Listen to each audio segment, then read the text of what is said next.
Hi there. Welcome to our YouTube channel. Thanks for stopping by. We hope you enjoy the content we have to offer.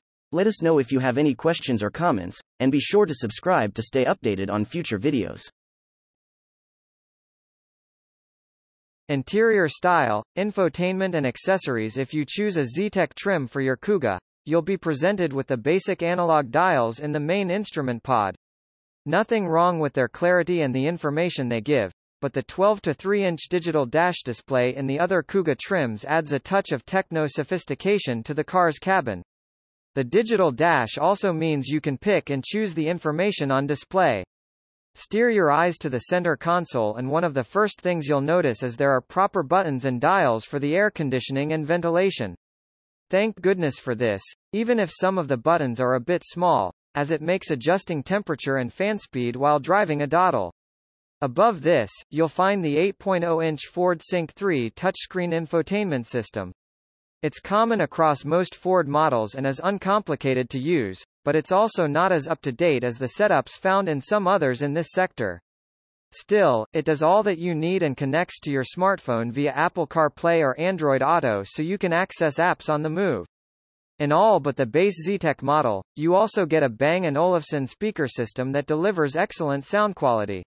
The one big disappointment in the Kuga's cabin is the feel of some of the plastics lower down in the dash, seats, and center console. Next to an Audi Q5 or Volvo XC60, the Ford just seems like it's been put together from cheap materials. Space in the back seats. The Kuga's rear doors open wide, which makes it easy to get in and load smaller kids into their seats. There's also plenty of room for a rear-facing child seat, while the ISOFIX mounts on the two outer rear seats are simple to locate and use, so no messing about trying to jab a clip into place. Adults sitting in the back seats will find loads of room for their knees, shoulders and heads, even if you tick the box for the optional panoramic sunroof.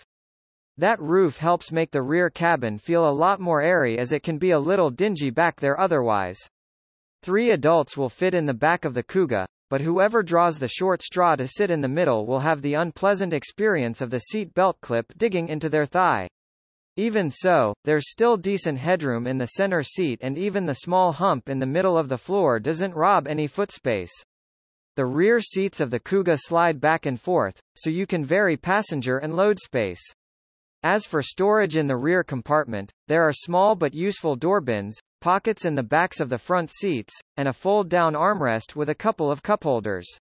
You also get a coat hook on the door pillar, while the window line is just about low enough for younger kids to see out without craning their necks.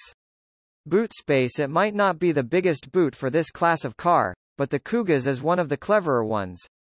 With the rear seats in their normal position, you have 475 liters of load space, which is less than a Škoda Kodiaq, but still sufficient for most needs.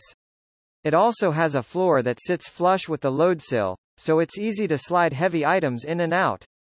4 tie-down points let you secure loads in the boot, while a 12-volt socket means you can run a fridge to keep your holiday snacks and drinks cool.